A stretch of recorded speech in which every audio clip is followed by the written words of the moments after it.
same with Malcolm's appeal at the end. So, comrades, can we welcome Tony Benn to the meeting, who I'm informed first came to Ruskin in the early 1950s to speak, when we were MP in Bristol. And Tony's going to lead, is going to talk and hopefully lead a debate on education and the present situation.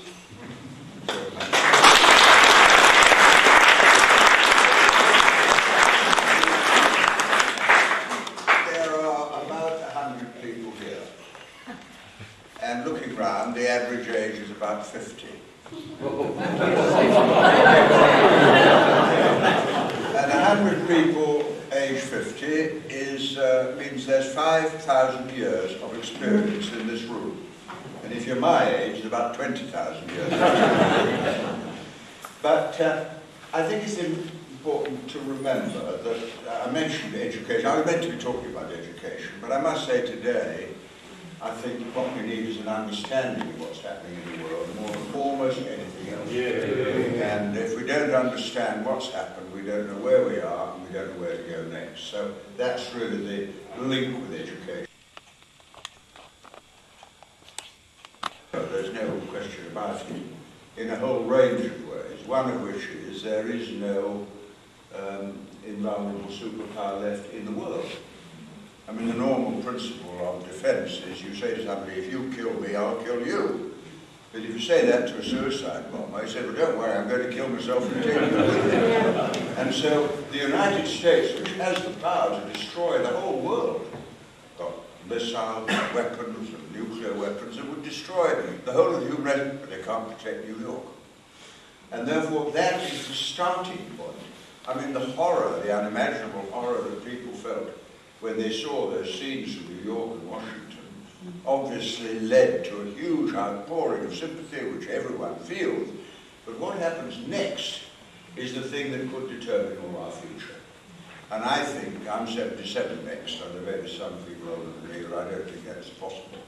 My views are shaped by my own life and experience, and that's really the approach to this. If I start at the beginning, I was born in 25, when 20% of the population of the world was governed from London. Women didn't have the vote at the same age as men in 1925, and men were so arrogant they didn't let them have the vote till they were 30. And when my mum was born in 1897, there was no question of women having the vote. And when she got the vote, her father said to her, we may have to take it away from you yet. So when we boast about democracy, it's very, very new. I mean, even about 18 months before I was elected to Parliament, 51 years ago, there was still the university vote. If you were a graduate, you had 2 votes. If you were a businessman, you had 3 votes.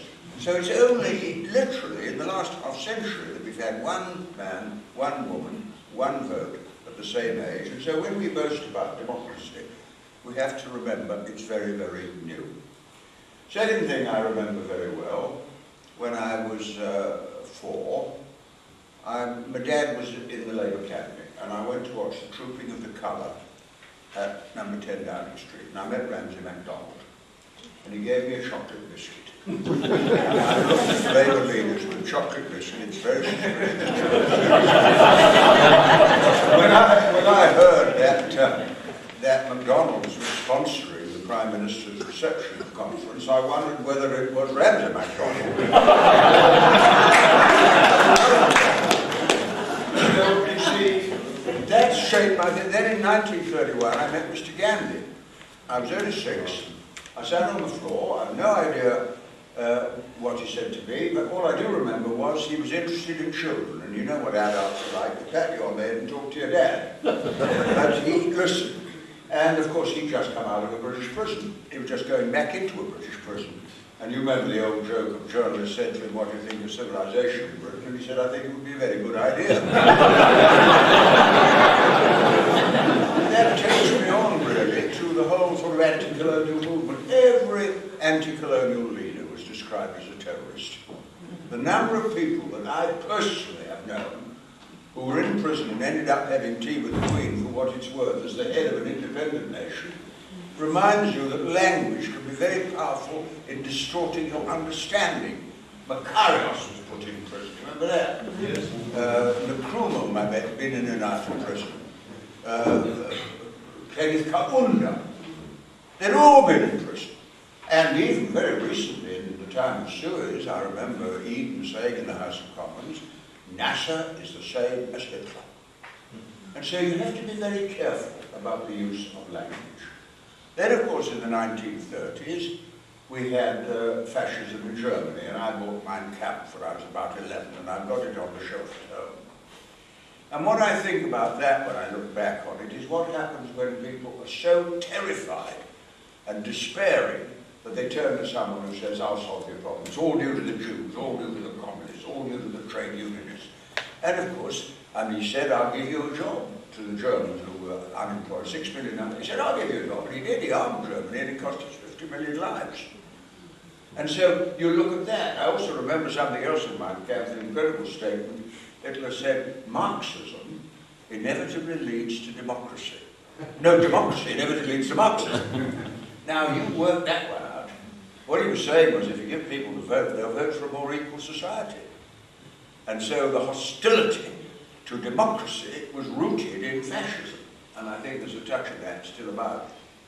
Then I remember 1939, I sat as a 14-year-old and I heard Chamberlain saying, we're at war with Germany. Other people may have heard it too. I lost a brother, I lost many comrades and friends. I was in London during the Blitz. I was absolutely terrified, as everyone was. Went down the shelter. If ever I hear an air raid siren now, my blood runs cold. Saw London burning, saw the bombers coming over, saw the anti-aircraft fire, saw the searchlights and so on. And I think it's strange that a younger generation has never experienced war. Not that I think it's a merit to experience the war, but you see, when Baghdad was bombed 10 years ago, I heard an American journalist saying, it's all lit up like the 4th of July. Now on that day, as many people were killed in Baghdad as killed in New York last week.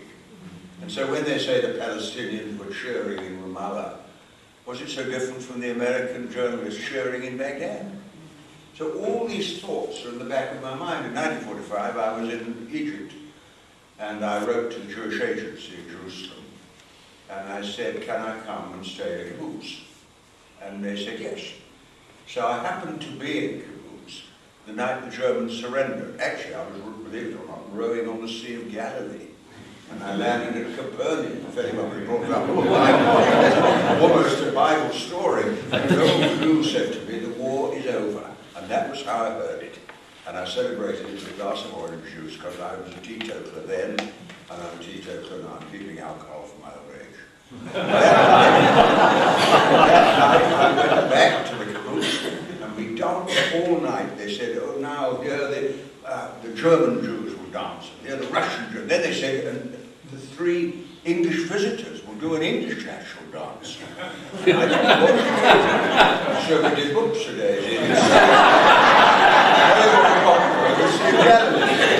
Now, I say this because something else reminds me. In wartime, people are at one. Terrible things happen, but enormous sacrifices are made. And one point that I think we ought to remember about the bombing this week in New York, all right, all those statements made about Bush and Cheney and Colin Powell, but what about the Americans who suddenly remembered they were human beings and looked after the search for the dead, looked after the bereaved? And that brought to me a message of hope, because if I sum it all up, it is that fear is the worst possible ingredient if you want peace. You cannot have peace if people are frightened. And what the Americans, I understand Bush, I've no time for the man, but I don't think this is the moment to go for him, because he's the leader of a country who's suffered intolerably, and if he expresses the grief and the anger, well, that's what you expect somebody to do. But at the same time, there are all these other American voices. I rang my sister-in-law in Cincinnati a couple of days ago. She voted for Bush. But she said, I just hope there's not a third world war. And I don't think you must assume that every American is just yearning to launch a war, because that's not the case.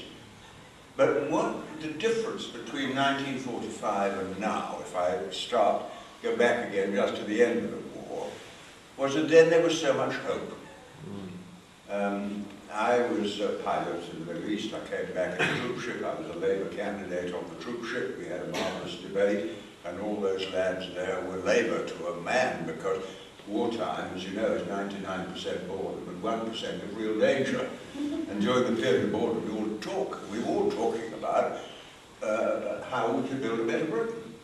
All right, the British establishment was fighting the Hun. We were fighting fascism. It was quite a different thing.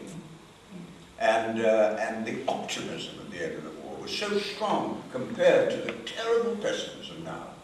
I remember coming back, I campaigned in the 1945 election, drove a loudspeaker van, drove the wife of the Labour candidate, a woman called Lady Ashcroft. That was my job. And the whole mood, I remember I wasn't very good at a cab, I'm better at a plane. I drove the cab into a taxi in Covent Garden by mistake. Got onto the microphone and said, "You've just been struck by the Labour candidate." Everybody cheered. You know what I mean? The whole atmosphere was different. And I learned another thing about it, just on the side. We didn't win the 45 election because of charisma. I mean, Clement had about as much charisma as a mouse. He was short, he was bald as a goat, he had a little moustache, but he beat Churchill, who won the war with a big cigar, because people wanted a change. And we thought we could do something then. And the feeling, the collective feeling in wartime expressed itself in the welfare state, the health service, full employment, trade union, it all came together. And now we're told we're at war again. And of course, if the Americans do respond, which I fear they will, probably in the next few days, there was some military response, what are the consequences of that going to be? First of all, who are the enemy? I heard the Prime Minister, I went to the House of Commons on Friday, I sat in the gallery and watched the Prime Minister, and they talked about these suicide bombers being fundamentalist Muslims attached to the Quran, but they may be someone whose wife and kids were killed in Baghdad. And the suicide bombers are not justifying it in any way, but the suicide bombers were engaged in retaliation. That's exactly what Bush is talking about. And you could see it escalate. If he does bomb Afghanistan, it won't surprise them, because we occupied it twice. The Russians went in. The Americans financed Osama bin Laden, as you know that, trained him, sent him to Afghanistan as a terrorist to get rid of the Soviet Union. And then he turned on the Americans. And they don't mention that very much. But if this does happen, then of course you'll get counterstrokes. And if Britain goes along with it, which I'm horrible feeling listening to the Prime Minister is what will happen, then every British embassy in the world can be bombed. All right, maybe you can protect New York with better security, but if somebody walks into the British embassy in Beirut with a bomb around his middle and blows it up, what do you do? And I dare say Big Benn's as attractive a target as the World Trade Center or Canary Wharf. So you could get into a situation of escalating violence. Now, escalating violence accentuates the fear and creates the very conditions in which what happened in the 30s could happen again. I don't want to frighten people because my purpose is to reassure, but I do think to reassure you have to understand. And it so happens that what happened last week was not just 1939 all over again, it was 1929 all over again, because the world economy is teetering on the edge of a recession, and this is bound to make it worse. I know military expenditure builds an economy up again. It takes a bit of time. In the short run, will all that foreign money pouring into London that covers our balance of payments deficit continue to arise? And if it doesn't, will people be laid off? If they're laid off, will they find they can't pay their mortgages, their savings have gone, their pensions have reduced? And those are the conditions in which, of course, you get very right-wing people coming to power. I know everyone's laughed at here, Duncan Smith and all that, but I can visualise circumstances where a really right-wing leader backed by the BNP could make a bit of progress. And that's something we have to think about. So it seems to me our job now is first of all to understand what's happening. That's why I mentioned education.